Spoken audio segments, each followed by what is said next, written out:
Alors bonjour à toutes et à tous. Nous inaugurons donc les 3e rencontres nationales de la librairie en tentant de mieux comprendre les rapports que les Français entretiennent avec la lecture, parce que finalement notre métier de libraire est quand même directement lié à ça. Le désir de lire, la volonté de lire ou la non-volonté. Dans nos lieux, nous voyons essentiellement des lecteurs et nous avons l'habitude de les chouchouter. Mais qu'en est-il de la population en général ? Nous verrons que la manière même de considérer l'objet livre est impactant et nous parlerons de la manière dont notre jeunesse, notre avenir, s'empare ou pas de la lecture. Alors, comme Mathieu vous a fait une petite confidence sur ses études, je vais vous en faire une aussi. Moi, ces sujets me préoccupent depuis très longtemps et ont peut-être participé à mon envie de devenir libraire. Mon sujet de maîtrise, il y a 23 ans, concernait les pratiques de lecture des enfants. J'avais préparé une enquête, posé des questions à des élèves de CM1, CM2, 100 élèves exactement. Tant, en fait, j'étais préoccupée par la facilitation du calcul des pourcentages. Alors, aujourd'hui, c'est un peu le rêve parce que je suis entourée de spécialistes de ces questions qui, eux, ont su travailler sur des enquêtes avec des panels un peu plus objectifs. Je vous présente donc Sonia Deleuze-Le Guillou et Christophe Evans. Sonia Deleuze-Le Guillou, vous êtes directrice de la rédaction de la revue trimestrielle Lecture Jeune et de l'association Lecture Jeunesse. Depuis 40 ans, cette association a pour objectif de promouvoir la lecture et la littérature pour les adolescents et les jeunes adultes. C'est une association qui est centre de ressources, centre de formation professionnelle continue. Elle a des projets expérimentaux en direction d'adolescents éloignés du livre et de la lecture. Ces centres d'intérêt sont les pratiques culturelles des jeunes, les loisirs, la culture, le numérique et la lecture, l'édition pour adolescents et jeunes adultes et la médiation. Christophe Evans, lui, est sociologue, responsable du service études et recherches de la BPI, Bibliothèque publique d'information du Centre Pompidou. En 2011 ont été publiés 2 ouvrages qu'il a dirigés, Lectures et lecteurs à l'heure d'Internet et Mener l'enquête, guide des études de public en bibliothèque. Lors des premières rencontres à Lyon en 2011, vous l'aviez déjà aperçu, ceux qui étaient présents. Il nous avait présenté une étude de l'espace livre au lieu de vie, usages et représentations des librairies indépendantes dans la ville. Il avait également animé une table ronde. Donc je crois que je suis très bien entourée pour parler de ces questions de pratique de lecture et on va essayer de faire le lien, en fait, avec ce qui nous concerne, nous les libraires. Alors, on va plutôt qu'une table ronde où chacun s'exprime à chacun son tour, on va essayer de faire une conversation. Je vais poser une première question. En fait, depuis, je trouve qu'on est dans une ambiance un peu morose par rapport à ces questions de lecture. On nous dit qu'il n'y a plus de grands intellectuels, on nous dit qu'il n'y a plus de grands écrivains, et d'ailleurs, il n'y a plus de lecteurs non plus. Du coup, j'aimerais bien savoir si vraiment c'était mieux avant, au niveau de la lecture en tout cas. Et c'est pour moi. Donc merci pour cette invitation à cette table ronde cosy, entre nous, comme vous disiez. Pour essayer de répondre à la question et pour éviter des formules un peu creuses ou pire des jugements de valeur un peu hâtifs, je vais essayer de choisir une entrée dans la question et de redéfinir un petit peu les termes. À commencer peut-être par parler de pratiques de lecture de livres plutôt que de l'ensemble des pratiques de lecture. Alors c'est un peu réducteur, mais on aura peut-être l'occasion d'étendre ensuite un peu la discussion. Et puis situer un petit peu cet avant et cet espace dont vous parliez, avant où et avant à quel moment. On peut effectivement essayer de faire des comparaisons, c'est ce que je vais faire, avec la deuxième moitié du XXe siècle et même avec le dernier quart du XXe siècle. Alors je ne suis pas vraiment en mesure, moi, de dire si c'était mieux ou pas. En plus, je vais éviter aussi peut-être des approches un peu normatives. En tout cas, on va le voir, c'était assez différent. Je ne sais pas non plus si on peut parler, comme on l'a fait au début, d'une érosion de la lecture à proprement parler. On va voir que c'est un peu plus compliqué que ça, même s'il y a effectivement des choses qui diminue quand on regarde les enquêtes pratiques culturelles des Français, et en particulier quand on ausculte le profil de gros lecteurs. Hein. Je reviendrai sur cette terminologie. Voilà, donc ça sera justement une intervention qui sera plutôt consacrée à la question de la lecture de livres, et on fera des comparaisons à l'aide de l'outil pratique culturelle des Français en particulier. Je le présenterai un petit peu mieux à la fin de cette première intervention. Il y a une chose qui me paraît aussi très importante à rappeler. Je parle d'un rappel puisqu'on a tous conscience de ces phénomènes, c'est évidemment le changement en termes d'image et en termes de statut pour les pratiques de lecture dans la société française. Voilà, si on part du principe, en suivant les analyses d'un certain nombre de sociologues, Bernard Lahire en particulier, que nous vivons une forme de relâchement culturel dans la société française. Alors Lahire utilise cette formule de façon assez neutre, hein, c'est pas un jugement de valeur, c'est plutôt un constat qui est nourri par justement l'étude des statistiques. Relâchement qui va être assez sensible dans la mesure où aujourd'hui les pratiques qui sont les plus portées, les plus valorisées, en particulier par les jeunes, on y reviendra, pas tous, mais une grande partie, relèvent plutôt de pratiques hédonistes plutôt que de pratiques ascétiques. Et là, dans cet avant dont on parlait tout à l'heure, l'ascétisme culturel avait meilleure presse, il était plus observé, et aujourd'hui, effectivement, on voit que le changement d'image, le changement de nature des pratiques et des rapports à la culture a sans doute un impact sur l'investissement dans les pratiques de lecture. Voilà. D'autres précisions aussi à faire en ce qui concerne ce climat social, hein, ce climat culturel.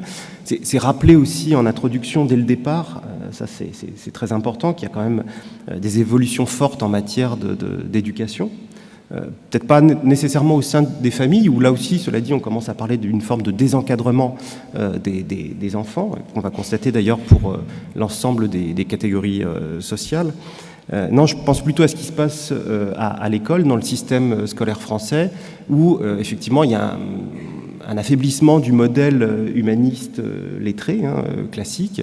L'école sélectionne de plus en plus, ce que d'ailleurs les classements de Shanghai poussent à faire avec les matières techniques, les mathématiques, les matières scientifiques, voire la gestion dans les grandes écoles. Et tout ça aussi, là il y a un effet d'entraînement, va avoir des impacts sur l'image de la lecture et sur l'intérêt que cette pratique peut présenter. Et je ferai un dernier point, pour ne pas être trop long pour commencer, en ce qui concerne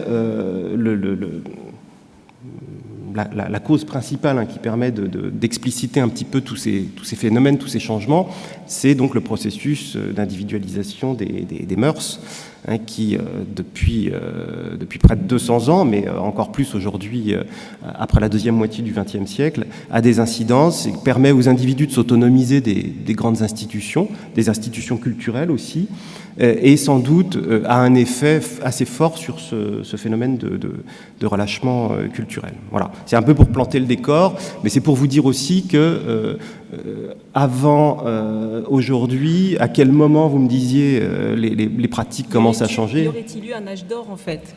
Ouais, alors ça, la question de l'âge d'or, c'est un peu embêtant parce qu'on a tendance à transposer justement dans le passé une vision un peu idéalisée qui, sans doute, n'a jamais existé telle qu'elle. Cela dit, effectivement, la lecture était moins concurrencée, bien évidemment, dans les années 60 ou les années 70, elle avait meilleure image, meilleure presse, mais on verra que ça peut avoir aussi des incidences sur une certaine forme de bonne volonté culturelle, voire dans certains cas aussi certaines formes d'hypocrisie, pas que, hein, mais ce sont des choses qui sont sensibles aussi dans les enquêtes. En gros, ce qui me paraît important, en revanche, c'est quand même de signaler le fait que les choses ne changent pas avec l'arrivée d'Internet dans les foyers. Les choses commencent à changer dans les années 70, 80, donc on parle de choses qui sont inscrites déjà depuis longtemps dans la société française. Pardon. Et avant, on accusait la télévision et ensuite on a accusé Internet, mais est-ce que l'érosion avait commencé avant? Et Avant la télévision, Oui. Là, c'est difficile à dire. Il y avait plus de non-lecteurs dans la société française dans les années 60 que dans les années 70 et a fortiori les années 80. Aujourd'hui, on a un taux de non-lecture, des personnes qui déclarent n'avoir lu aucun livre au cours des 12 derniers mois, bande dessinée comprise. On a un taux qui est constant depuis qu'on fait ces mesures régulièrement avec l'outil pratique culturelle des Français de 70 aux années 2008. Donc, on ne peut pas vraiment... On va donner des précisions concernant les chiffres, mais du coup, on va peut-être rappeler sur quelles enquêtes on va s'appuyer tout au long de la discussion. Si vous pouvez nous rappeler... c'est un outil que vous connaissez bien, puisque j'imagine que vous suivez l'apparition des nouveaux indicateurs. C'est donc l'enquête pratique culturelle des Français du ministère de la Culture et de la Communication, qui est portée par le DEPS, le département études prospectives et statistiques. C'est une enquête de population déclarative. Les personnes interrogées ont 15 ans et plus. Elles sont interrogées en face à face. C'est très important. Et ce sont de très gros échantillons, 4 à 5 000 personnes interrogées à chaque fois, qui permettent de faire un certain nombre d'analyses et de croisements assez fins. La première enquête date de 1973, la toute dernière de 2008. Voilà, donc depuis 2008, on a un manque de ce côté-là, ce qui m'amènera à utiliser des enquêtes plus récentes, qui portent notamment sur les 5 dernières années, des enquêtes barométriques, que vous connaissez bien aussi, puisque ce sont ces enquêtes qui sont publiées en règle générale au moment du salon du livre, et qui portent en particulier sur des baromètres sur la lecture de livres numériques en France. Donc les enquêtes Ipsos-CNL, les enquêtes Sophia FGDL, les enquêtes Livre Hebdo également, et d'autres encore. Alors, du coup, on va partir d'un critère très concret qui est le nombre de livres lus au cours des 12 derniers mois. Est-ce que vous pouvez nous donner des indications sur cette évolution-là, sur un petit peu la part, en général, quand on observe ces données-là, on fait la part entre gros lecteurs, petits lecteurs. Est-ce que ces parts-là aussi ont varié ces dernières années ? Oui, alors là on voit des choses assez nettes, qui portent notamment sur la question de ce qu'on appelle les grands lecteurs, statistiquement parlant. Encore une fois, alors, qu'est-ce qu'un grand lecteur ? Combien de livres par an ?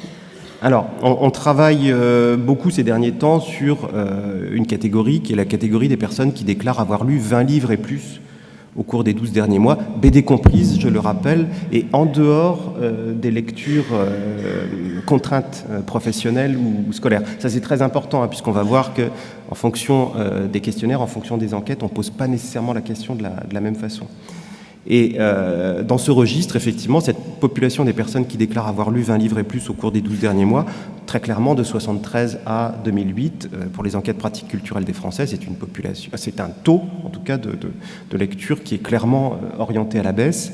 À l'inverse, le taux de ce qu'on appelle les petits lecteurs, encore une fois, sans formuler de jugement de valeur, c'est vraiment une approche purement statistique, des personnes qui déclarent avoir lu 1 à 4 livres au cours des 12 derniers mois, on a une hausse importante de ce taux de petits lecteurs, et les moyens lecteurs, en revanche, sont restés relativement stables. Voilà, donc on a des mouvements contraires, recul du taux de lecture intensive, augmentation du taux de petits lecteurs, et une courbe relativement plate pour les moyens lecteurs.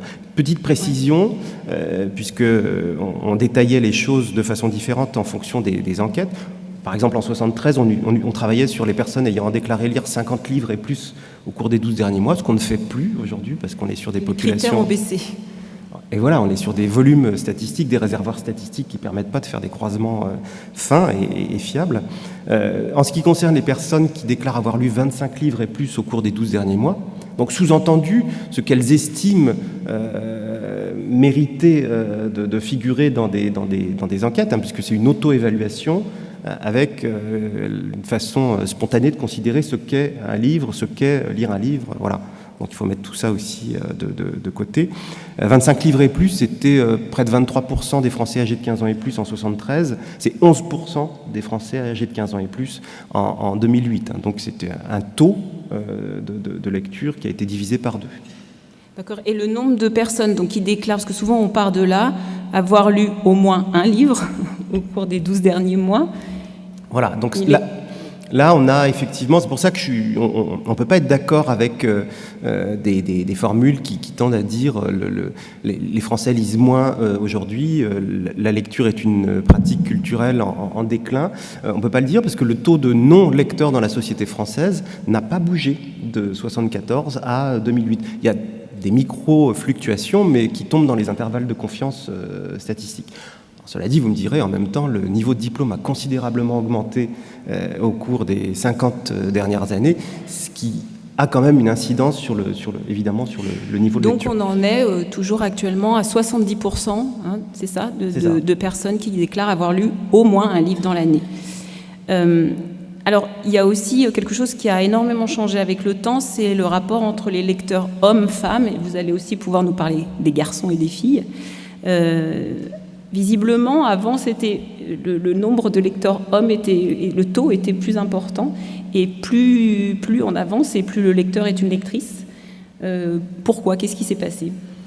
Alors, il y a une inversion là de tendance. Hein, les courbes, vous le verrez dans le document qui vous a été transmis dans le petit sac qui vous était remis à l'entrée. Il y a un effet de ciseau dans les deux courbes, c'est-à-dire qu'en 1973, les hommes déclaraient lire plus que les femmes, et au cours des années 80, il y a une inversion de tendance, et depuis, et d'ailleurs les écarts se sont un peu creusés, on en reparlera avec Sonia, notamment chez les filles et chez les garçons. Aujourd'hui, les femmes déclarent lire plus que les hommes. Elles lisent notamment 3 fois plus de romans que les hommes, parce qu'on verra aussi qu'il y a un impact assez fort sur les genres. Cela dit, j'attire votre attention sur un problème de lecture, un problème de compréhension, puisque nous sommes, comme je l'ai dit, dans un régime de relâchement culturel, où effectivement il y a beaucoup plus d'éclectisme, voire de pratiques dissonantes dans nos mixages d'activités. On peut très bien aussi à ce moment-là non pas mesurer des pratiques effectives, mais mesurer l'évolution dans les représentations que les individus ont de leurs pratiques. S'il y avait une pression forte sur le fait d'être un lecteur dans la société 70, les hommes pouvaient avoir tendance à surdéclarer leurs pratiques de lecture, et à l'inverse, les femmes sans doute, à sous-déclarer leurs pratiques de lecture, à ne pas mettre dans leur lecture un certain nombre d'ouvrages qui n'avaient pas bonne presse et qui ne devaient pas être, qui paraissaient pas légitimes, tout à fait. Donc il y a peut-être, et c'est vrai aussi pour le taux de forts lecteurs, aujourd'hui, non pas une baisse avérée de la lecture ou le fait que les femmes lisent beaucoup plus de livres que les hommes, mais peut-être une hausse de la franchise, un recul de l'hypocrisie et voire de la dissimulation aussi dans ces questions. Mais ça, c'est très difficile à trier.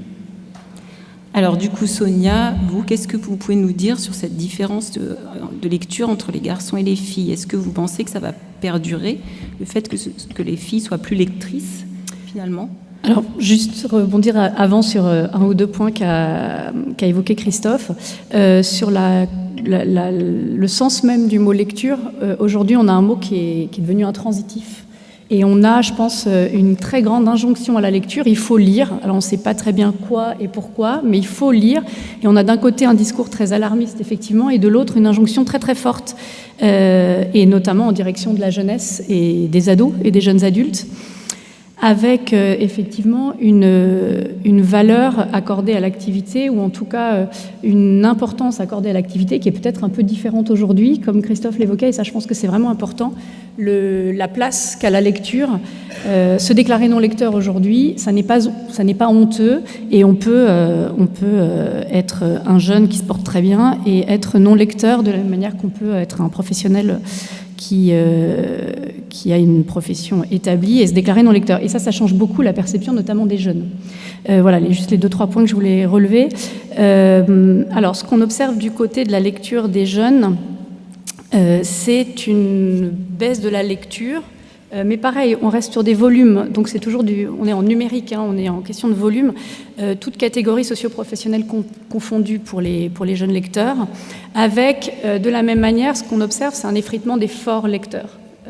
Donc ça, c'est ce que les études montrent, en prenant bien en compte ce que disait Christophe, c'est-à-dire que c'est vraiment en nombre de lectures, et c'est la perception qu'on va avoir de ses propres lectures. Et donc, quand on dit lire, qu'est-ce que ça veut dire ? Souvent, c'est lire un livre en entier et un livre de fiction. Voilà, donc ce sont vraiment beaucoup de présupposés qu'il y a derrière, qu'il faut avoir en tête aussi. Donc quand les jeunes estiment leur lecture, ils ont tout ça en tête. Donc après, ce qu'on a feuilleté, ce qu'on a pris, qu'on a rejeté, ce qu'on a été regardé de façon assez fragmentaire n'est pas pris en compte. Or la lecture, elle est polymorphe. On a une augmentation des non-lecteurs de livres chez les jeunes aussi. Je vais m'appuyer là sur une étude qui a été faite par Sylvie Octobre, qui s'appelle L'enfance des loisirs et que vous connaissez probablement, qui est une étude longitudinale qui suit une cohorte de jeunes de 11 à 17 ans. Et elle observe effectivement qu'on a des jeunes, qu'on a une augmentation des non-lecteurs de livres quand on passe de 11 à 17 ans. Donc elle les suit comme ça, 11, 13, 15, 17 ans. On passe de 14,5% à 46,5% à 17 ans. Donc on a effectivement beaucoup plus de jeunes qui se disent non-lecteurs. Et puis on a aussi, à 11 ans, entre 11 et 17 ans, on a 2 à 6 jeunes qui se disent non-lecteurs de bande dessinée. Donc la bande dessinée aussi, qu'on croit toujours une pratique constante, est une pratique qui évolue avec une stabilité de la presse. Ce qui est dû notamment, une première chose d'abord aux diverses activités culturelles qui vont évidemment se surajouter, le temps étant ce qu'il est, il ne peut pas se diviser, donc évidemment la lecture elle est prise dans un ensemble de pratiques culturelles beaucoup plus large. Et puis elle est due aussi simplement à un facteur d'âge, c'est-à-dire que l'adolescence c'est le moment des copains, c'est le temps des pairs, donc c'est un moment où les sociabilités vont être au cœur des activités, donc peu importe ce qu'on fait, c'est pourquoi on le fait, c'est pour être avec ses copains. Donc vraiment, tout ce qu'on fait n'est que prétexte à se retrouver entre pairs. Et donc la lecture, qui a une image plutôt mortifère ou solitaire, ne va pas nécessairement, alors après on pourra le nuancer, être très au fur et à mesure de la discussion, mais n'a pas forcément sa place, contrairement par exemple à la musique qui va se partager de façon extrêmement facile. Le fait d'être dans sa bulle peut aussi faire peur et puis être... quelque chose qu'on rejette à l'adolescence, qui ne veut pas dire qu'on ne sera pas lecteur plus tard. Voilà. Et les différences d'approche alors entre les garçons et les filles, filles, pardon. Ce qui était la question, garçons-filles, on a clairement une différence entre les garçons-filles. On a des lectrices, et d'ailleurs quand vous entendez les éditeurs parler, ils parlent souvent de leurs lectrices. Quand vous regardez les réseaux sociaux, vous voyez beaucoup plus de lectrices. On a clairement plus de lectrices, on perd beaucoup plus de garçons lecteurs, et la lecture est dite féminine. Et quand on voit, ceci dit, ça n'est pas propre aux adolescents, quand on voit les professions souvent autour de la lecture, elles sont aussi très féminines. Donc la lecture des jeunes et des adolescents est majoritairement féminine. Ce serait une question de transmission en fait aussi, du coup. Il y a beaucoup d'interrogations là-dessus aujourd'hui. Oui, je pense que Christophe peut éventuellement... Parce qu'apparemment, tout ce qui concerne la lecture, dans les foyers, ce sont plutôt les femmes qui vont lire des histoires aux enfants. La petite enfance est souvent dévolue aussi aux femmes. Qui les accompagnent à la bibliothèque, plus souvent des enseignantes de français, notamment dans les petites classes. Effectivement, là, il y a une féminisation de la lecture qui, que Sonia le disait, qui porte à la fois sur les pratiques, qui est assez sensible, et les écarts se creusent et continuent à se creuser. Et il y a aussi une féminisation de l'image de la lecture, voire des médiateurs aussi qui sont impliqués dans ce qui dans certains milieux populaires masculins, effectivement, contribue à des formes de rejet. C'est un truc de filles, quoi. C'est pas pour les garçons, quoi. Et ce qui fait que certains garçons, d'ailleurs, parfois, luttant contre leurs stéréotypes, ont des difficultés à s'afficher, à s'affirmer lecteur. Petite incise, Hervé Glevarec a rendu une enquête assez intéressante pour le ministère sur ces questions. Il travaillait sur la culture de la chambre, donc ce qu'on trouve dans la chambre des préadolescents. Et il montrait notamment que pour les garçons, ce qu'il appelle la chambre numérique, donc le fait de pouvoir aller sur les réseaux sociaux le soir, permettait à certains garçons de parler de leur lecture, d'entrer en contact avec d'autres lecteurs, d'autres lectrices, ce qu'ils ont beaucoup de difficultés à faire au collège et voire même dans les petites classes. Donc là, le numérique, pour le coup... favoriserait plutôt l'échange autour de la lecture. Très clairement, oui. Je rebondis sur un petit point, puisque Sonia parlait de bande dessinée. Là aussi, on a des indicateurs qui, pour le moment, n'ont pas été beaucoup commentés, alors qui peuvent apparaître dépressifs, mais qu'il faut lire aussi avec ce phénomène de concurrence dans les activités, dans l'offre de loisirs, et notamment de loisirs culturels. C'est le fait que de 89 à 2011, avec les enquêtes pratiques culturelles des Français, l'enquête TMO Région de 2011, on assiste à un recul du taux de lecture de bande dessinée, tout support confondu, de 40% quand même entre 89 et 2011. Et ça, on le mesure également pour les lecteurs de manga, qui du coup s'investissent dans d'autres domaines. C'est-à-dire qu'il n'y a pas, c'est pas tout n'est pas négatif. Il y a du plus évidemment ailleurs. Simplement, ça concerne moins les imprimés ou le livre papier d'une manière générale. J'en reviens, tout à l'heure on parlait des forts lecteurs et des petits lecteurs. Est-ce que ça aurait, parce qu'on dit de plus en plus que la lecture baisserait, bon, on a compris que ce n'est pas si simple que ça, mais les achats augmentent eux. Donc quel est donc ce mystère, comment on peut l'expliquer? Le paradoxe du recul supposé des pratiques de lecture et effectivement d'une évolution positive des ventes de livres. Oui. Voilà. D'abord, c'est pas la même chose. Hein. Donc, d'un côté, vous achetez des livres, vous ne les lisez pas forcément, vous les achetez pour autrui. De l'autre, vous achetez des livres aussi que vous ne lisez pas. Hein. Donc, c'est assez complexe comme phénomène. Et il faut garder en tête aussi qu'on raisonne quasi systématiquement sur des proportions, sur des taux. Et les taux, il faut les rapporter à la démographie, hein, donc aux personnes en chair et en os. Voilà. Entre 73 et 2008, hein, pour prendre les deux dernières, les balises extrêmes de l'enquête pratique culturelle des Français, la population des personnes âgées de 15 ans et plus a augmenté de 11 millions d'individus. Ces 11 millions d'individus qui sont là en plus, eux aussi sont des lecteurs, des acheteurs, voilà. Donc, c'est pas la même chose, c'est pas le même ordre de grandeur. Il faut ramener ça à des proportions, à des proportionnalités. Olivier Donat, lui, fait même une lecture encore plus, positive par certains côtés. Il dit que justement la décorrélation entre le niveau des achats en volume financier et en pratique et les propos rapportés dans les enquêtes en ce qui concerne l'évolution des pratiques de lecture est sans doute dû au fait, et Sonia en parlait, elle avait raison d'insister là-dessus, qu'aujourd'hui encore, effectivement, pour des individus, et encore plus quand on est cash face à l'enquêteur, sous-déclarent leur pratique de lecture parce qu'ils omettent un certain nombre de livres qui, pour eux, ne doivent pas figurer dans un décompte de ce qu'il est bon, utile de lire et de communiquer à un enquêteur estampillé ministère de la Culture. Voilà. Donc c'est ça aussi qu'on mesure. Il y aurait vraiment la question de la légitimation de ce qu'on lit. Immanquablement. Ouais. Alors, on va parler aussi, oui, on a vraiment beaucoup de questions à voir. J'aimerais bien qu'on reparle un tout petit peu de la question de la lecture dans les loisirs, parce que dans la plupart des enquêtes que j'ai lues, les Français déclarent qu'ils aimeraient lire plus, mais qu'ils n'ont pas le temps. Or, j'ai quand même l'impression qu'on travaille moins qu'avant. Alors oui, on est soumis à plus de possibilités culturelles, mais est-ce que c'est la seule raison qu'est-ce qui se passe avec cette notion du temps qui revient en permanence? Sonia pourra compléter. On a changé de régime et on a changé en sociologie aussi de modèle explicatif pendant très longtemps. Je pense que vous l'avez en mémoire. On a parlé d'une loi du cumul et du décumul culturel. Sous-entendu, le gros lecteur est aussi un gros consommateur de télévision. Il est aussi dans les théâtres. Il va beaucoup au cinéma. Il trouve du temps pour ses pratiques de lecture et même s'il regarde en moyenne la télévision plus de 2 heures par jour, il conservera son quart d'heure ou ses 20 dernières minutes avant de s'endormir et d'éteindre la lumière pour lire un livre. Donc on était vraiment dans un régime de cumul culturel. D'ailleurs, les individus les plus inscrits en bibliothèque étaient aussi les plus investis dans les librairies, les plus gros acheteurs. Ça, c'est toujours vrai. En revanche, cette loi du cumul culturel, elle trouve aujourd'hui sa butée naturelle. Sonia le disait, le temps n'est pas extensible à l'infini. Et par conséquent, il y a des arbitrages à faire. Et ce qui remonte le plus aujourd'hui dans les enquêtes, c'est effectivement ce motif, je n'ai pas assez de temps.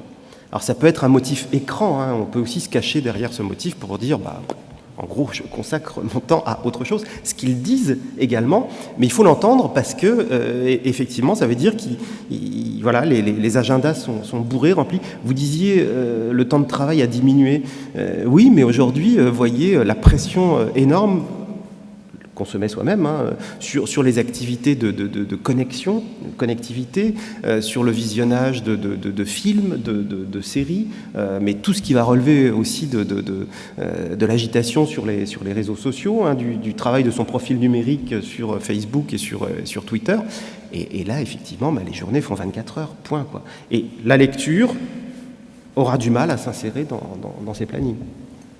Je confirme, pour les adolescents, les derniers éléments que Christophe citait, sont clairement les pratiques qui sont exacerbées chez les adolescents et l'identité numérique, la présence en ligne et sur les réseaux sociaux est extrêmement importante, donc on a un temps de connexion qui est assez long, et visionnage de vidéos humoristiques notamment, et tout ça, encore une fois, c'est simplement une autre façon d'être ensemble et de partager des choses ensemble avec les personnes qui sont là avec vous physiquement, parce qu'en général c'est en groupe, et puis avec les autres virtuellement, mais ça, c'est un vrai temps, c'est-à-dire que c'est une activité à part entière, et il faut la prendre comme telle. C'est pas de l'interstice, c'est vraiment... C'est un investissement très fort dans ces réseaux-là. Et la lecture, du coup, viendrait plutôt s'insérer entre ces temps-là, finalement. Oui, dans le reste du temps, exactement.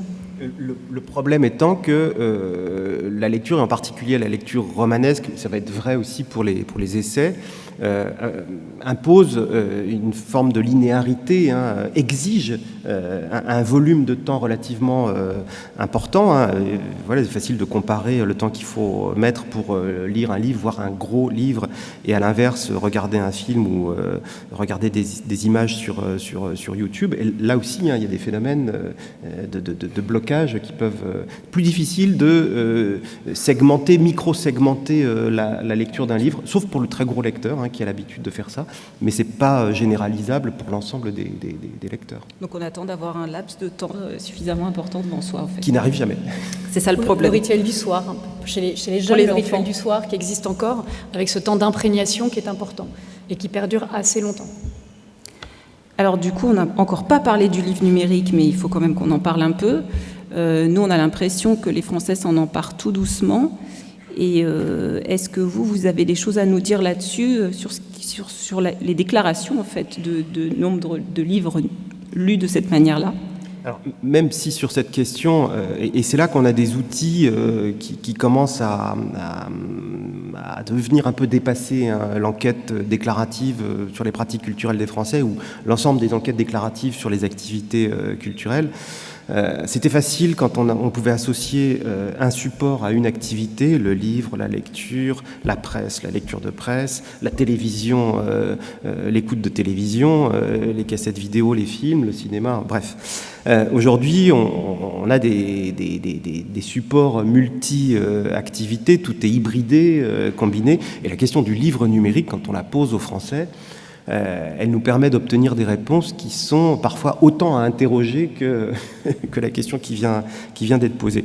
Cela dit, assez clairement, là, ces 5 dernières années, jusqu'en 2010, on va dire, effectivement, il ne se passait pas grand-chose en France dans ce domaine, sauf pour ceux qu'on appelle les early adopters, hein, ceux qui commencent très tôt, qui s'intéressent à cette forme de nouveauté, hein, les philonéistes, comme disent les spécialistes.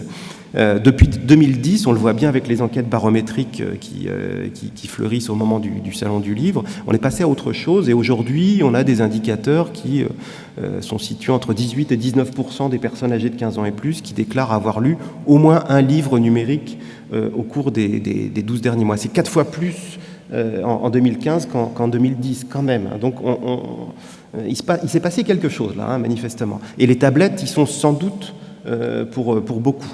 On reviendra peut-être là-dessus. En revanche, et là il faut le pointer, toutes les enquêtes depuis 2010 montrent qu'il n'y a qu'un seul % de lecteurs exclusifs de livres numériques, donc des personnes qui ont vraiment basculé dans le numérique. Hein. Alors on en connaît autour de soi, mais statistiquement c'est vraiment minoritaire. Ce qui demeure, depuis 2010, et toutes les enquêtes le montrent, l'enquête Livre Hebdo le montrait bien, c'est en revanche la population de réfractaires au livre numérique. Ça, c'est intéressant, hein, et c'est pas loin de 70% en 2014 des personnes qui se déclarent franchement réfractaires à la lecture de livres numériques en France. Donc oui, il se passe des choses, mais encore une fois, je pense qu'il y a une permanence là qui est assez intéressante. Le papier a encore de beaux jours devant lui. Et en même temps, cette question du numérique, je crois que pour les libraires aussi, ce qu'on peut en retenir, c'est que finalement, j'ai l'impression que ça ne crée pas de nouveaux publics, que du coup, pour nous, l'enjeu, ce serait peut-être de ne pas perdre des clients qui vont adopter plusieurs pratiques, mais je n'ai pas l'impression que c'est par ce biais-là qu'on pourrait réellement en gagner. Alors, pas de nouveau public, là on ne peut pas vraiment le dire pour le moment parce qu'on n'a pas suffisamment de recul et quand on fait des enquêtes, même quand vous faites une enquête sur 2000 personnes, vous récupérez un réservoir de 200 répondants qui déclarent avoir lu des livres numériques, c'est difficile de bien les profiler et de bien, de produire des pourcentages avec des risques d'erreur minimes. Non, il se passe des choses là en revanche, hein, ça met des gens au livre, à la lecture, ça remet des gens à la lecture. Très intéressant de voir, vous le voyez peut-être moins dans vos librairies, mais sur les sites de vente en ligne ou dans les bibliothèques qui proposent des accès à des collections de livres numériques.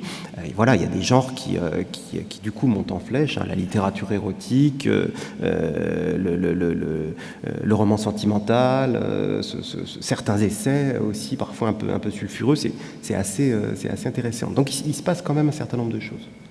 D'accord. Chez les jeunes, peut-être un petit peu moins, en revanche. Alors, chez les jeunes, il n'y a pas de révolution du côté des jeunes. En revanche, bon, l'équipement des foyers en tablette est de plus en plus important.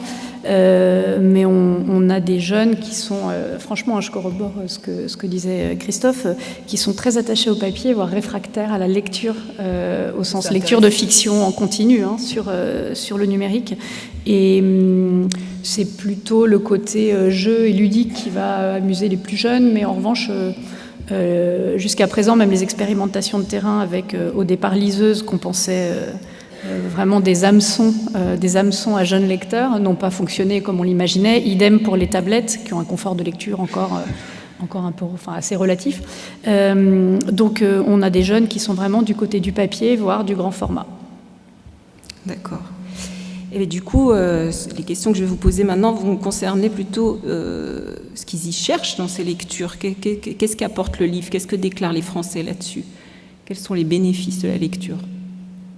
Je commence. Moi, je reviendrai sur bénéfices. Alors,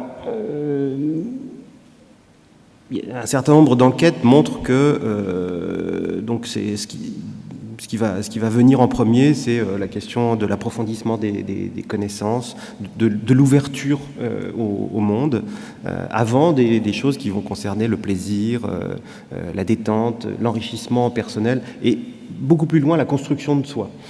Mais ça c'est du déclaratif, et là je pense qu'il faut débrayer plutôt sur des méthodes qualitatives pour avoir un peu plus de sens, un peu plus de chair, un peu plus de consistance sur les bénéfices de la lecture et les fonctions sociales de la lecture. D'abord, là il y a une grosse différence aussi entre les hommes et les femmes.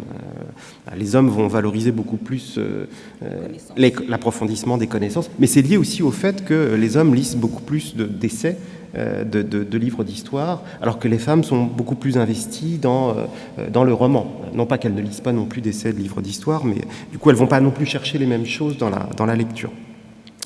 Alors pour ce qui relève du qualitatif, Gérard Mauger, et je pense que sa typologie est toujours efficace, à la fin des années 90, après avoir interrogé de façon très approfondie des grands lecteurs, voire de très grands lecteurs, et d'en faire des portraits assez fins, dans un ouvrage qui s'appelle Histoire de lecteurs, justement, distinguait 4 fonctions sociales à la lecture, qui sont toujours observables aujourd'hui, même si certaines d'entre elles ont un peu, sans doute, diminué d'intensité. C'était la fonction ludique, hein, lire pour se distraire, s'évader, la fonction didactique, lire pour apprendre, se documenter, la fonction salutaire, donc historiquement associée aux religieux, hein, mais qui ensuite bascule dans le politique et aujourd'hui plutôt peut-être dans le développement personnel, voire certaine forme d'ésotérisme aussi, et pour finir la fonction esthétique, lire pour le plaisir de lire, lire pour lire,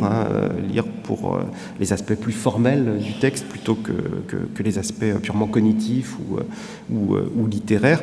Et là, pour le coup, cette fonction esthétique qui est très valorisée encore aujourd'hui par l'école, peut-être même la plus valorisée, voilà, avec une forme du coup de scolarisation aussi des effets de la lecture et de ce que doit être la lecture, c'est celle souvent qui est le plus rejetée par les jeunes générations. Dommage. Alors, sur les bénéfices, je voudrais reprendre juste ce mot, surtout pour la jeunesse, pour les ados, les jeunes adultes, on attend des bénéfices, on attend une rentabilité directe de la lecture. Est-ce que ça rend plus intelligent? Est-ce que ça rend meilleur en orthographe? Est-ce qu'on a des meilleurs résultats scolaires? Pourquoi faudrait-il nécessairement que les adolescents ou les jeunes adultes trouvent un bénéfice et une rentabilité directe à la lecture quand on ne l'attend pas nécessairement des adultes? Donc je pense que la question doit se poser de la même manière pour ces lecteurs-là et pour les lecteurs adultes, avec ces 4 fonctions de la lecture qui regroupent a priori vraiment extrêmement bien les différentes raisons pour lesquelles on lit. On pourrait, après, ce sont des débats qui peuvent être très très longs sur les raisons philosophiques, anthropologiques, toutes les motivations qu'on peut trouver à la lecture. Il y a peut-être une fonction qu'on aura un peu moins chez les ados, jeunes adultes, c'est la fonction esthétique. En revanche, l'école les forme pour devenir des critiques, avant de devenir des lecteurs. C'est peut-être ça, pour renforcer ce que disait Christophe.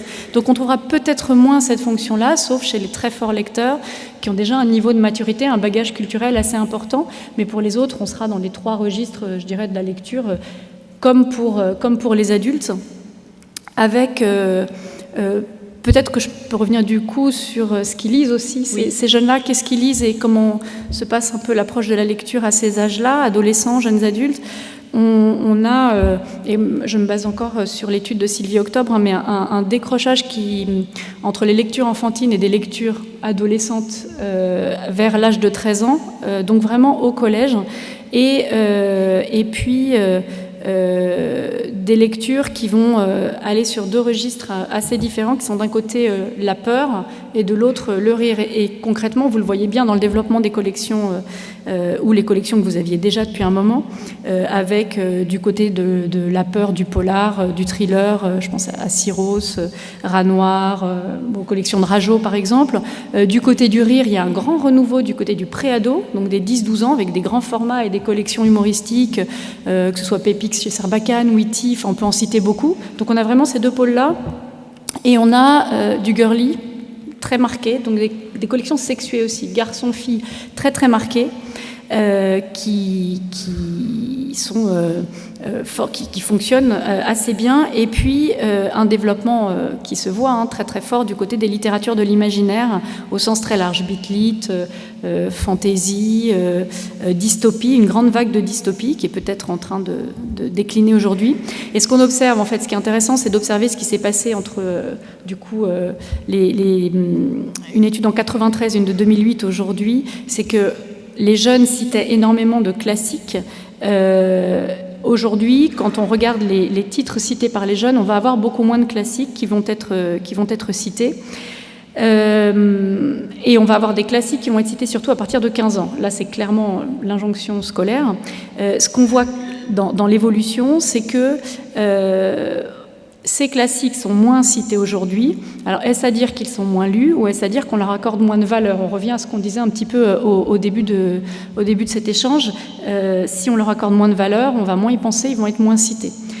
Donc, ce qu'on voit clairement, c'est beaucoup plus de livres du côté des littératures de l'imaginaire, SF, fantasy, parce que le marché s'est considérablement ouvert, parce qu'on a beaucoup de littérature anglo-saxonne qui est arrivée et qu'on a un marché de l'édition qui a changé considérablement ces dernières années.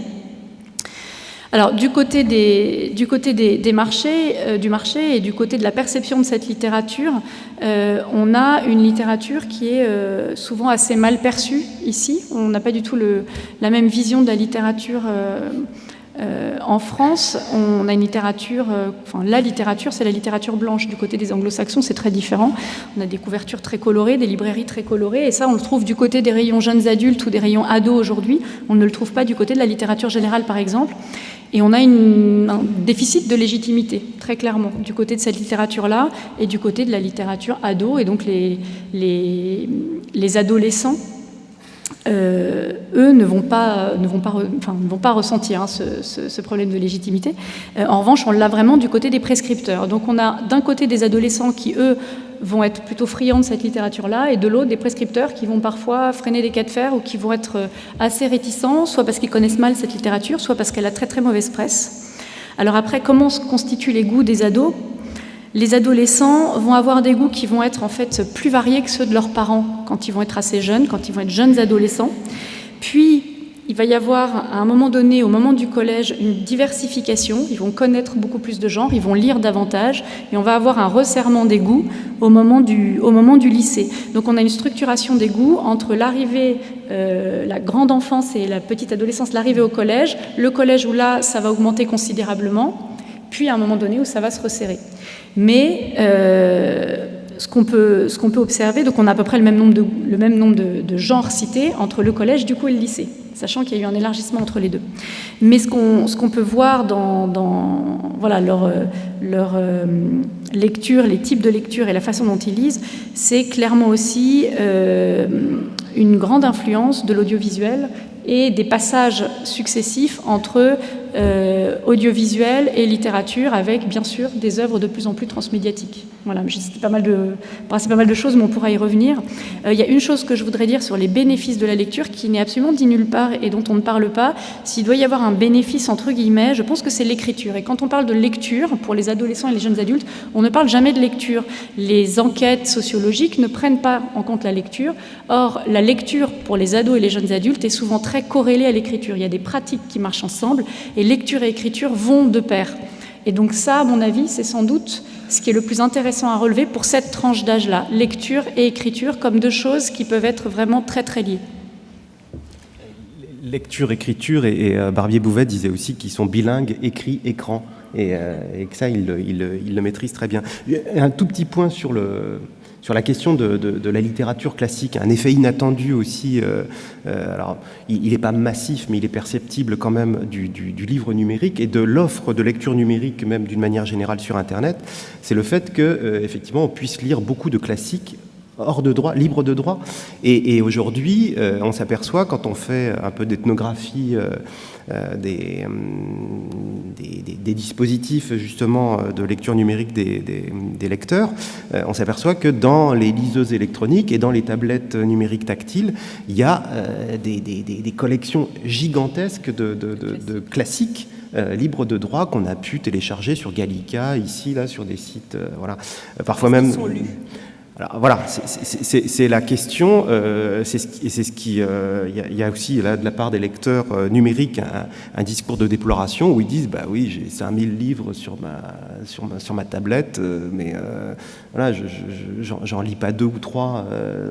Donc il y a ce discours. En revanche, les classiques, oui, ça a remis certains profils de lecteurs aux classiques. Voilà. Notamment des gens qui relisent des classiques via le numérique. Du coup, est-ce que vous pouvez nous préciser, parce qu'on n'en a pas parlé, les genres les plus lus, ce que déclarent les Français? Qu'est-ce qui est le plus lu Alors Sonia en a parlé un petit peu. Pour les jeunes et pour alors, les adultes, pour les 15 ans et plus, il y a eu une évolution assez forte en ce qui concerne à la fois les livres les plus lus, si on tient compte en tout cas des déclarations des personnes enquêtées, et les livres les plus appréciés. Et très clairement, là, ce qu'on voit de 73 à 2008, c'est la progression, mais ça dans les librairies, vous en êtes très conscient, du roman policier, au détriment notamment de la catégorie roman autre que policier et science-fiction. Donc le roman policier, vraiment, et notamment chez les femmes, voilà, il y a eu une féminisation du lectorat de romans policiers, mais ça, je pense que maintenant, vous aussi, libraires, vous en êtes très conscient. Toute la chaîne s'est féminisée d'ailleurs, auteurs, éditrices, lectrices de romans policiers, qui n'est plus un genre masculin par excellence, peut-être depuis d'ailleurs que le roman d'espionnage a un peu chuté dans cette histoire. Ouais. Voilà, ouais. Et l'autre chose dont il faut parler aujourd'hui, mais Sonia en a parlé, elle pourra peut-être redire quelques mots là-dessus, c'est le développement considérable du secteur littérature de l'imaginaire, voire ce qu'on appelle parfois le secteur jeunes adultes, qui en fait mange de la préadolescence jusqu'à adulte confirmé, quoi, plutôt féminin, hein, mais qui prend une importance très forte. Et puis aujourd'hui, voilà, des phénomènes un peu plus récents, assez intéressants, très sensibles en librairie et aussi en librairie indépendante, que nos enquêtes attrapent mal, hein, puisque les typologies ne sont pas faites de cette façon-là. C'est tout ce qui va relever des feel-good books, hein, de ce genre d'ouvrage qui vous... alors, pour certains, vite lus parce que vite écrits, mais qui manifestement font du bien et qui sont très recherchés par un certain nombre de lecteurs qui ne lisent pas que ça, en plus. Il ne faut pas non plus... Parce que, alors moi, j'avais vu que les genres les plus lus, bien sûr, c'était le roman à 82%. Et ce qui m'a étonnée, c'est de voir les livres pratiques, 36%. Parce qu'à l'heure d'Internet, franchement, c'était pas quelque chose, j'aurais pas pensé qu'on aille chercher encore des réponses dans les livres. Est-ce que vous pensez que c'est parce que le livre continue à être le média auquel on fait confiance quand on a une question à régler dans sa vie, finalement? Il y a beaucoup de ça, mais ça c'est assez étonnant, effectivement. La catégorie livres pratiques dans les enquêtes régulières, hein, successives, a continué à augmenter. Et aujourd'hui, continue à augmenter alors que, effectivement, l'offre d'informations gratuite, ou partiellement gratuite sur Internet, parce qu'il faut quand même payer un fournisseur d'accès, l'électricité et l'achat du matériel, hein, il n'y a pas de gratuité totale dans ce domaine. Les livres pratiques ont continué effectivement à augmenter.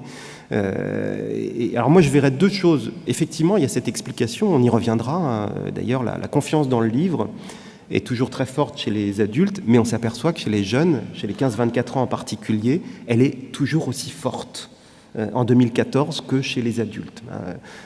Le livre, c'est vraiment le média, le support auquel il faut... Ça continue à être la bonne source d'information, alors chez les jeunes adultes également. Chez les jeunes adultes. Oui. Chez les jeunes adultes. En tout cas, l'indice de confiance. Pas nécessairement de pratique. Ça ne veut pas dire qu'on va nécessairement chercher dans le livre, mais ça veut dire que c'est la valeur qu'on lui accorde. Bon.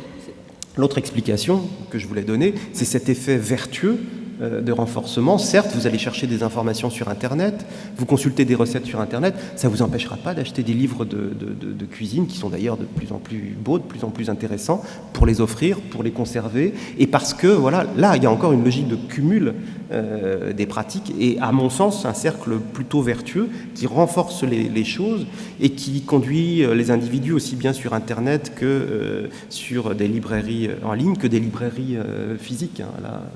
Mais effectivement, ça m'a donné un tout petit peu à réfléchir parce qu'il faut quand même avouer que nous, les libraires, en général, le rayon pratique, c'est quand même pas le rayon qui nous passionne le plus.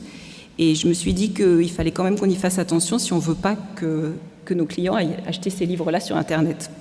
Bon, c'était une petite parenthèse comme ça. Alors en fait, le temps passe quand même, donc il y a beaucoup de choses sur lesquelles on aimerait revenir, mais on va déjà essayer de terminer. J'aimerais bien qu'on parle un petit peu de ce qu'est la prescription, comment on fait pour choisir un livre aujourd'hui. Comment, par quel biais? Alors, ce qui revient le plus souvent dans les 5 dernières années, là, à propos des enquêtes barométriques dont je parlais, c'est plutôt la thématique d'abord du livre, hein. Donc manifestement, c'est quand même la première chose qui va inciter un individu à se procurer un livre, hein, c'est la thématique, avant l'entourage personnel qui demeure très fort, quasiment au même niveau. Donc là, il y a un effet de l'entourage qui est considérable, et notamment pour les petits lecteurs, hein, pour ceux qu'on appelle les faibles lecteurs, statistiquement parlant. Et ça, c'est très important parce que justement, si vous êtes inséré dans des milieux sociaux où il n'y a pas de buzz autour des livres et des lectures, voilà, vous perdez un canal qui manifestement est très important pour les petits lecteurs. Avant, des instances telles que le nom de l'auteur, la connaissance de l'éditeur, de la collection, ce genre de choses. Le libraire arrive loin. Et le libraire est présent, après le critique, après la télévision, mais il est présent. Alors il est surtout présent en fait dans l'offre qu'il va développer dans sa librairie, parce qu'il faut rappeler quand même que dans l'enquête Livre Hebdo de 2014, je crois que plus de 6 acheteurs de livres sur 10 déclarent aussi bien avoir une idée quand ils vont en librairie pour acheter un livre que de se laisser séduire et surprendre par l'offre sur place, ce qui est considérable quand même. L'importance du livre.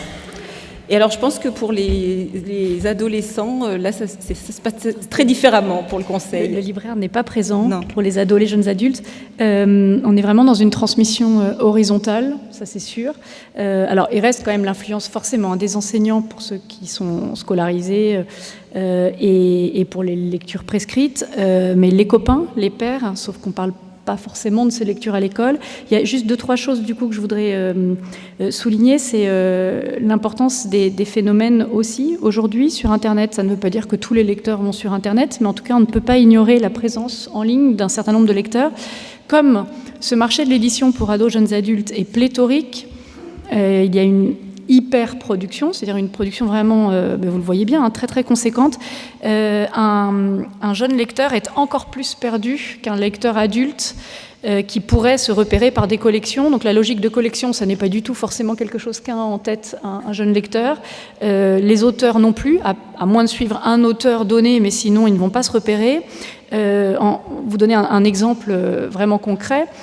Entre La Belle Colère et Enjoy Marie, il y a un monde, donc La Belle Colère, c'est le label entre, par exemple, Dieu me déteste, le premier livre sorti du label La Belle Colère, qui est l'édition, le label La Belle Colère qui a été créé par les éditions Toussaint Louverture et Anne Carrière. Et puis d'un autre côté, vous avez Enjoy Marie, donc ce phénomène de la blogueuse Marie Lopez qui est chez Anne Carrière. Vous avez des lecteurs qui peuvent être complètement perdus et qui ignorent complètement qui est publié chez tel éditeur ou chez telle collection. Donc il y a vraiment besoin de repères pour ces adolescents.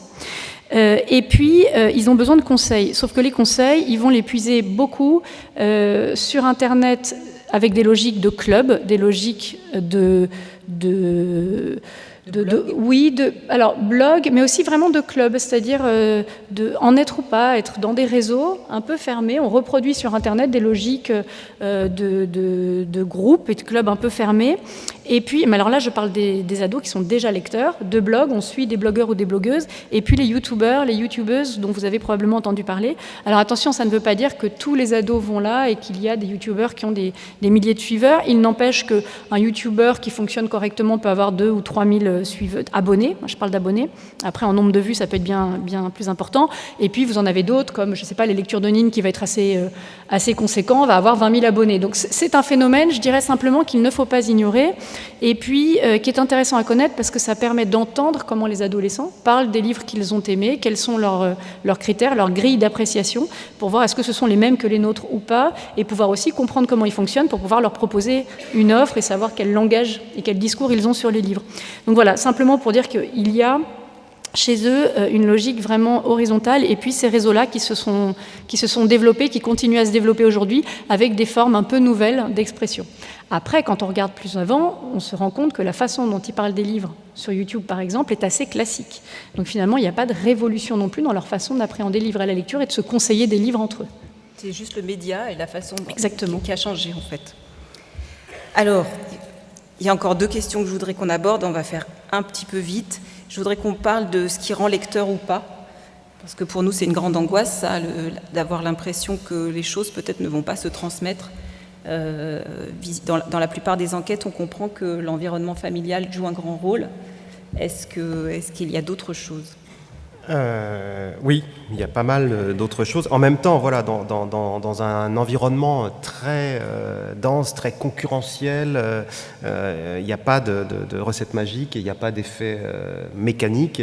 Cela dit, effectivement, l'environnement familial, ce qu'on appelle l'ambiance livresque familiale, le fait d'avoir des livres au foyer, à la maison, d'en lire aux enfants, le fait de lire soi-même des livres, le papa et la maman, voilà. Cette ambiance livresque familiale va avoir des incidences fortes sur la propension à lire. Mais encore une fois, ça n'est pas mécanique. Aujourd'hui, ce qu'on observe aussi, ce sont des enfants qui réussissent à l'école, au lycée en particulier, voire en français, et qui ne sont pas lecteurs, voire pas du tout lecteurs de livres. Donc il y a eu aussi une inversion dans ce domaine. L'école est toujours aussi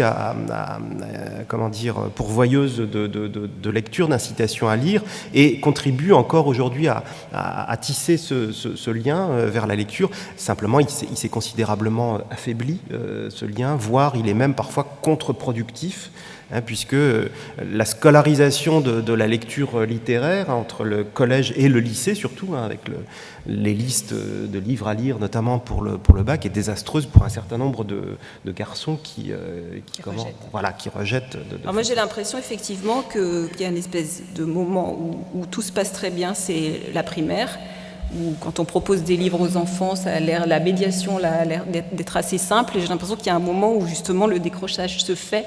C'est au collège. Alors, est-ce que ça tient juste au fait que, hop, on entre dans l'âge ingrat, ou que se passe-t-il à cette période? Ingrat pour les adultes, qui ne sont plus pourvoyeurs d'absolu.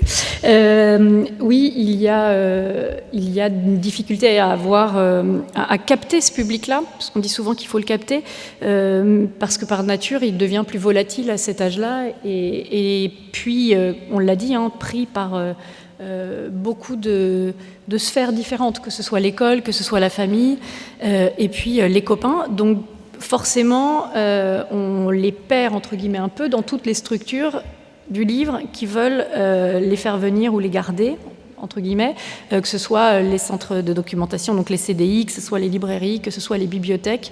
C'est un constat commun. Après, ça tient aussi à une tranche d'âge, donc c'est assez naturel.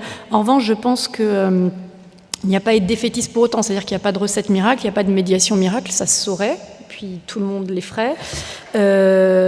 Je pense qu'il y a plusieurs points, c'est-à-dire que la médiation, de toute façon, c'est un travail dans la dentelle. Donc c'est du quasi cas par cas, on est avec des tout petits groupes ou quelques individus, quelques jeunes, et ce travail dans la dentelle, il est le même aujourd'hui, il est le même qu'il a toujours été. La médiation, ça n'est pas un travail de masse avec quelques grandes recettes ou idées possibles, ça demande une connaissance assez fine de son public, ça je pense que c'est important. Donc une très bonne formation, notamment sur l'offre qu'on peut lui proposer, mais aussi qui est ce public-là. En l'occurrence, là, moi, je parle des adolescents, jeunes adultes. Qui est ce public-là? Qu'est-ce qu'il fait pour casser peut-être des idées reçues, des appréhensions, et puis connaître assez finement ce qu'on lui propose comme offre pour pouvoir s'adresser à son public dans un lieu donné. Mais ça reste le cœur de la médiation, ça, qui est vraiment un travail assez fin. Et puis peut-être, là je rebondis sur l'ouverture qu'on a entendue tout à l'heure, le lieu de convivialité, essayer d'être là où sont les jeunes. Alors c'est difficile parce que ça implique parfois de sortir un peu de ses murs, mais essayer de penser qu'en tout cas pour la lecture en direction des ados, jeunes adultes, s'ils ne viennent pas, il faut essayer d'aller là où ils sont et qu'il ne s'agit pas nécessairement de travailler directement auprès d'eux et avec eux, mais qu'on peut aussi travailler avec d'autres qui sont à leur contact, et que c'est aussi ça la médiation en direction des ados. Ça peut être aussi être en lien avec des enseignants, en lien avec des bibliothécaires, en lien avec des parents, avant d'être directement en lien avec ce public. Voilà, on peut avoir cette double approche, disons qu'il faut essayer de la garder en tête et d'essayer au maximum que le livre soit intégré dans leur vie, au même titre que d'autres médias, au même titre que le cinéma, par exemple. Enfin, on le voit bien, quand il y a une adaptation cinématographique, même si elle est mauvaise, on va avoir du coup une hausse des ventes considérable. Donc c'est un support culturel parmi d'autres pour eux.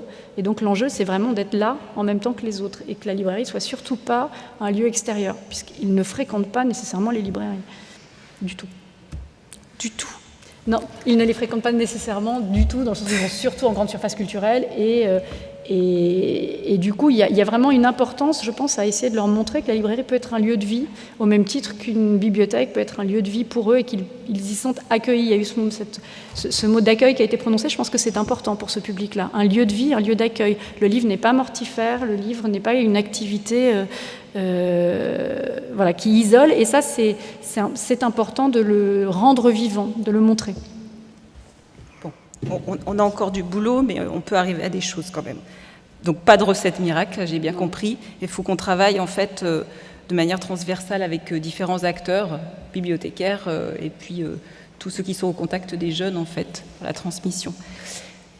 Juste un petit point, puisqu'on n'en a pas parlé, et ça permet de relever un peu la tête, de voir ce qui se passe chez nos voisins, voire chez nos grands cousins, puisqu'on a une délégation de libraires québécois qui est présente et de représentants du syndicat de la librairie au Québec.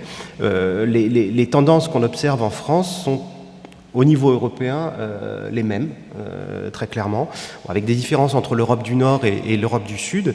Et quand on fait des comparaisons avec l'Amérique du Nord, Canada ou États-Unis, on a les mêmes phénomènes de recul de l'investissement fort dans la lecture et de repli relatif de la littérature. D'accord. Alors, on va être obligé de s'arrêter. La plupart des chiffres qu'on a évoqués, vous allez les retrouver dans le dossier qui a été distribué à tout le monde aujourd'hui, ainsi que le flyer qui présente l'association Lecture Jeunesse. Moi, je vais retenir quand même quelques petites choses de notre échange. Là, c'est que nous, les libraires, on a quand même plusieurs cartes à jouer encore.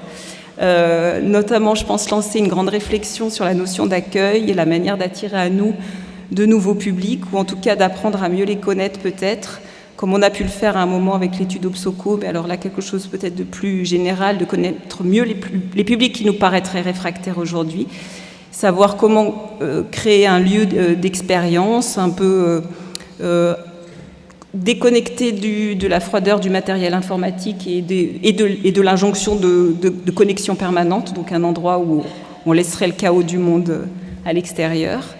Et puis je vais vous faire juste un tout petit peu de lecture quand même, parce qu'on a parlé, on a parlé de ça.